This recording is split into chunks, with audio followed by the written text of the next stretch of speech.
izin semuanya. Bismillahirrahmanirrahim. Assalamualaikum warahmatullahi wabarakatuh.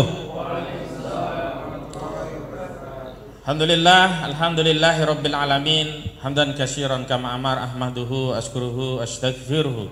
Asyhadu an la ilaha illallah wahdahu la syarikalah wa asyhadu anna Muhammadan abduhu wa rasuluh, amma ba'd. Hadirin sekalian yang dirahmati oleh Allah Subhanahu wa taala, kepada para guru-guru yang hadir, para kiai, para ajengan, para ustadz, tokoh-tokoh yang hadir di Banten. Ini yang kedua saya diskusi di Banten. Mudah-mudahan sering lagi lebih akrab dengan Banten. Jadi kalau saya ada apa-apa nanti tidak dikirim dari Banten. Biasanya kalau sudah dikirim dari Banten ngeri tuh. Saya makannya masih nasi, belum kaca, belum beling, belum paku gitu. Kalau dikirim yang lain-lain kan ngeri juga begitu. Puji syukur kita hadirkan hadirat Allah Subhanahu wa taala. Salawat berisi salam semoga terlimpah curahkan kepada baginda Rasulullah Muhammad sallallahu alaihi wasallam, qudwah uswah hasanah kita, Rasul yang telah mencontohkan wahyu yang diterima beliau itu didakwahkan, tidak hanya untuk beliau sendiri. Rasul yang telah mencontohkan bagaimana mendakwahkan wahyu dari Allah Subhanahu wa taala ini dari norma yang turun dari langit hingga diterapkan dalam kehidupan. Rasulullah SAW juga yang telah mencontohkan bagaimana tata cara, metode, jalan yang ditempuh untuk menerapkan Islam ini dari sejak beliau sebagai seorang pribadi, kemudian beliau menghimpun sahabat-sahabat dalam satu kelompok untuk berjuang bersama, sampai akhirnya Rasulullah SAW mendapatkan nusrah, pertolongan dari Allah Subhanahu wa taala, sehingga beliau dibaiat di Madinah sebagai seorang kepala negara. Jadi yang pertama, saya mohon izin, mungkin sudah diketahui secara umum, tapi ingin kami tegaskan kembali bahwa Rasulullah SAW selain sebagai seorang nabi dan rasul, beliau juga seorang kepala negara. Dan bahkan negara yang dipimpin oleh Rasulullah SAW adalah negara paling modern. Jadi kalau ada pelajaran konstitusi tertua di dunia paling modern, ukurannya itu adalah konstitusi itu harus tertulis. Itulah yang modern. Konstitusi sebelum Islam, sebelum Rasulullah SAW datang, itu rata-rata suka-suka penguasa, suka-suka raja, suka-suka kaisar, sabdo pandito ratu. Apa kata raja itulah konstitusi, apa kata kaisar itulah konstitusi. Tapi sejak Rasulullah SAW diangkat, dibaiat menjadi kepala negara, Rasulullah membuat konstitusi yang bisa diuji secara objektif, sehingga kalau Rasulullah mengingkari konstitusi juga bisa diingatkan, tapi mustahil karena Rasulullah pasti benar karena beliau maksum. Itulah Waskitoh Madinah atau Piagam Madinah, konstitusi yang memang dirancang untuk mengatur hubungan negara dengan rakyat, organ-organ kekuasaan negara, serta hak, kewajiban dan tanggung jawab antara warga negara. Dan saat itu negara Madinah, negara Islam dipimpin Rasulullah bukan hanya bagi kaum muslimin, sangat heterogen, sangat plural. Ada kaum muslimin dari Ansor dan kaum muhajirin, dari Ansor juga ada suku Aus dan Khazraj, ada non muslim, Yahudi ada 3 yang terbesar, Bani Qainuqa, Bani Quraizah dan Bani Nazir. Kemudian ada juga Nasrani, bahkan ada Majusi. Semuanya tunduk, taat dan patuh pada kepemimpinan Rasulullah. Semuanya tunduk pada kekuasaan Islam dan semuanya ditegakkan syariat Islam. Nah, saya ingin masuk pada perdebatan yang hari ini ya cukup lumayan menguras energi kita sebenarnya. Sangat disayangkan seorang menteri, bahkan menteri agama, bahkan konon berasal dari santri, mengeluarkan statement yang sangat melukai publik umat Islam, bahkan yang kedua itu melukai umat Islam keseluruhannya di dunia. Kalau statement yang pertama mungkin hanya melukai umat Islam Indonesia, karena dia hanya menyatakan bahwa Kemenak itu hadiah negara untuk NU, bukan untuk umat Islam secara umum yang ada di Indonesia, dengan dalih bahwa yang punya peran besar dalam kemerdekaan Indonesia termasuk lahirnya lembaga Kemenak adalah NU. Nah, tentu saja meradang ya, karena memang kita ketahui semua ini adalah hasil jeripayah anak bangsa, semua elemen ada, terlepas besar atau kecilnya peran mereka. Walaupun itu diklarifikasi bahwa itu di forum internal justru semakin keliru. Kenapa? Seorang pejabat penyelenggara negara harusnya melekat sikap batinnya sebagai seorang pejabat sehingga dia bisa mengukur setiap tindakan dan juga setiap kata-kata. Kalau dia memimpin banser, bahwa negeri ini hanya punya banser saja, yang lain ngontrak, tidak apa-apa. Bisa dipahami karena dia suasana kebatinannya sebagai pimpinan ormas. Tapi kalau dia menjadi pejabat penyelenggara negara, menteri agama, maka sudah selepasnya dia tanggalkan baju-baju keormasan, baju-baju keorganisasian, dan dia fokus sudah menjadi umat, milik umat, pejabat umat, penyelenggara negara. Namun yang paling penting yang kedua adalah statementnya di dalam sebuah forum yang dibuka oleh Menak ini pelaksanaan forumnya di Solo, di Surakarta tanggal 25 sampai 29, sebuah annual meeting tahunan. Ini forum bergengsi internasional yang sebelumnya fokus hanya pada isu-isu public policy. Tapi tiba-tiba ini Pak Menak enggak tahu nih intervensi atau ada kepentingan minta dimasukkan tentang reaktualisasi fikih Islam. Jadi fikih-fikih Islam yang sudah mapan di tengah kaum muslimin, yang dulu ada mazhab Syafi'i, Hanafi, Maliki, yang sudah mapan dan ada di tengah-tengah kita secara kuat mengakar. Ada problem nggak? Lanjut ya. Oke, saya lanjut sambil diperbaiki listriknya. Loncat begini nih. AC dikurangi aja dulu. Ternyata ini ditafsirkan ulang dengan dalil bahwa nanti kalau tidak ditafsirkan ulang akan memecah belah umat Islam, termasuk akan menimbulkan bencana bagi umat Islam. Ada 14 poin alasan reaktualisasi atau representasi fikih Islam. Jadi fikih Islam itu diharapkan ditafsirkan ulang, diaktualisasikan ulang agar sejalan dengan pemahaman fikihnya. Di antaranya adalah masalah jihad. Jihad pun ditafsirkan sebagai upaya untuk memerangi seluruh manusia, dan ini membahayakan bagi umat Islam. Nih, di poin 10 misalnya dia katakan demikian. Poin 11 ya. Bila usaha ini menyatu dengan perintah ortodok untuk terlibat dalam perang melawan non-muslim sampai mereka masuk Islam atau tunduk pada peraturan Islam sehingga seluruh dunia dapat bersatu di bawah panji-panji Islam, maka hal ini akan menimbulkan konflik tiada akhir yang daya tariknya semakin luas kepada umat Islam karena berakar pada sejarah dan ajaran Islam itu sendiri. Saya kuat menduga yang dimaksud adalah ajaran jihad. Dan memang jihad itu dalam rangka menegakkan kalimat Allah.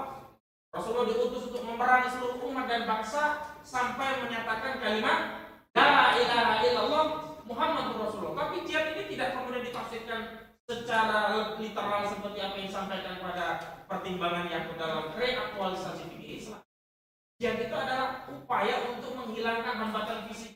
Ketika dakwah Islam disampaikan dengan baik, tetapi ada hambatan fisik, ada kekuasaan yang menghalangi manusia dari menerima hidayah Allah, maka dalam Islam memang dikirim jihad fisabilillah untuk menghilangkan hambatan fisik. Jihad itu bukan memaksa orang masuk Islam. Jihad adalah aktivitas fisik untuk menghilangkan hambatan bagi dakwah Islam. Sebab tidak ada satu negeri didatangi dengan jihad kecuali dakwah dahulu. Bahkan kalau di sana ada orang yang mengatakan La ilaha illallah Muhammadur Rasulullah, jihad ditarik, tidak boleh ada jihad. Itu menunjukkan jihad itu bukan seperti yang diperspektifkan oleh Menteri Agama ini. Yang paling parah adalah di poin 9, dia katakan setiap usaha, tadi sudah dikutip, setiap usaha untuk mendirikan negara Islam al-Imah al-Uzma atau al-Khilafah hanya akan menimbulkan bencana bagi umat Islam karena hanya akan ada banyak pihak yang berebut untuk menguasai umat Islam di seluruh dunia. Ini nggak nyambung. Bagaimana mungkin ada tuduhan bahwa khilafah yang merupakan kewajiban, yang nanti mungkin para kiai bisa menjelaskan dalil-dalil tentang kewajiban penegakan khilafah, dan semua sudah ijma lah, tidak ada perbedaan pandangan karena ini hal yang ma'dum min adin bi atururi, bukan hal-hal yang sifatnya masih rahasia begitu. Ini sesuatu yang lumrah. Seperti anak kecil saja kalau ditanya Indonesia Pancasila ada berapa, pasti jawab 5, nggak mungkin jawab Pancasila itu 3 atau 2. Dan khilafah itu di kalangan umat Islam sudah maklum, tidak ada yang nggak tahu khilafah itu apa begitu. Nah, ini kan sama saja mendiskreditkan ajaran Islam itu sendiri, dan justru akan menghalangi upaya untuk memperjuangkan khilafah. Karena tadi betul, seolah-olah kalau memperjuangkan khilafah berarti sama saja mendatangkan bencana bagi umat Islam, karena nanti umat Islam akan dikeroyok oleh seluruh umat dan bangsa. Kenapa? Karena khilafah itu tadi dianggap nanti akan menaklukkan seluruh umat dan bangsa. Saya sudah berkoordinasi dengan kawan-kawan advokat-advokat di Jakarta untuk mengkaji statement Menak ini sebenarnya masuk delik tidak. Setidaknya ada 2 delik yang dilanggar oleh Menak. Pertama, karena ini satu ajaran Islam khilafah, sehingga upaya mendiskreditkan ajaran Islam itu sama saja melakukan penistaan terhadap agama. Di dalam KUHP di pasal 156A KUHP penistaan agama itu diancam 5 tahun penjara. Ini bisa jadi kasus Ahok kedua. Karena dia menghinakan ajaran Islam. Kalau Ahok menghinakan salah satu ayat dari Al-Qur'an. Yakut justru menghinakan ajaran Islam. Sehingga dia harus memberikan klarifikasi itu secara terbuka di hadapan pengadilan. Tapi kita juga tahu pengadilan kita macam apa hari ini gitu. Pengadilan kita macam apa, maka kita konsolidasi secara paralel. Di tengah-tengah umat kita juga jelaskan tentang bahaya pernyataan Menak, dan kita juga harus jelaskan khilafah yang benar itu seperti apa, bukan bencana seperti yang dijelaskan oleh Menak. Tapi pada saat yang sama kami tetap mempertimbangkan di koalisi advokat di koalisi persaudaraan dan advokasi Islam untuk mempertimbangkan melaporkan secara pidana. Yang kedua, secara ITE sesuai dengan ketentuan Undang-Undang Nomor 19 tahun 2016 tentang perubahan Undang-Undang Nomor 11 tahun 2008, itu ada pasal 28 ayat 2 yang ancaman pidananya diatur di dalam ketentuan pasal 45A ayat 2, yakni pasal menebar kebencian dan permusuhan berdasarkan sara, suku, agama, ras, dan antar golongan. Nah, apa yang dilakukan oleh Menteri Yakut ini adalah melanggar sara karena dia menimbulkan kebencian terhadap sesama umat Islam tadi. Kalau semua klaimnya itu hanya untuk Menak, untuk NU, berarti yang lain nggak boleh dong. Dan saya tadinya tuh kok bisa begitu? Kan karena klaim itu kan Menak menyatakan karena itu NU yang paling punya hak untuk memanfaatkan peluang di Kemenak. Tadinya saya bingung nih, Yakut ini kan hartanya sebelum jadi menteri cuma 900 juta perak. Jadi menteri 10 bulan jadi 11 miliar tuh. Kaget saya, ini duit dari mana? Tapi setelah pernyataan ini saya baru ngeh, oh jangan-jangan ini hasil dari memanfaatkan peluang di Kemenak. Makanya saya sudah berulang kali harusnya diperiksa nih, jangan-jangan ini korupsi nih. Jangan-jangan ada penyalahgunaan wewenang, jangan-jangan ada perbuatan melawan hukum. Jangan-jangan memang dia memanfaatkan peluang di Kemenak dengan cara menyalahgunakan kewenangannya, menyalahgunakan jabatannya, sehingga ya tadi kalau dia makan uang korupsi, makan uang haram, ya makanya omongannya jadi ngaco ini si menteri ini. Dan sebenarnya kalau presiden itu punya empati terhadap umat Islam, presiden itu berpihak kepada umat Islam, memahami suasana kebatinan umat Islam, ya memahami suasana batinnya Muhammadiyah, Persis, Dewan Dakwah, Al-Irsyad, Hidayatullah, ya jelaslah. Terlepas bahwa sesama saudara muslim semestinya kan statement tadi tidak keluar dan akhirnya diketahui publik. Kalau alasannya forum internal itu kan di acara Zoom meeting disiarkan dalam sebuah TV, yang TV tadi tidak bisa dibatasi apakah ini yang nonton internal atau eksternal. Karena TV tadi sudah di-set secara publik. Kalau di-set secara publik, berarti siapapun bisa mengakses. Dan dengan demikian tidak ada relevansinya lagi. Ini forum internal atau eksternal. Dan pembenahan dalih dari Ahmad Baidowi, ini jubir Wapres Pak Kiai Ma'ruf Amin. Mohon maaf nih Pak Kiai juga dari Banten, tapi kalau ada keliru dari juru bicaranya tetap kita koreksi. Dia katakan itu biasa, dia itu sebagai guyonan. Apakah kemudian selama ini umat Islam di luar NU jadi bahan guyonan di internal NU dan itu dianggap biasa? Nah ini kan menimbulkan praduga yang lebih dahsyat. Berarti yang ketahuan hanya ini, di luar itu kita diguyonin apa lagi nih? Jangan-jangan diguyoninnya lebih parah lagi dari apa yang sudah tersiar di publik tadi. Nah sebenarnya saya justru bisa memahami apa yang disampaikan oleh Sekjen PBNU ya Zain itu. Dia lebih bersifat arif. Ini nggak bijak kalimat seperti ini. Tapi sekali lagi sebagai seorang menteri pejabat penyelenggara negara, semestinya pertama kali itu minta maaf dulu baru klarifikasi.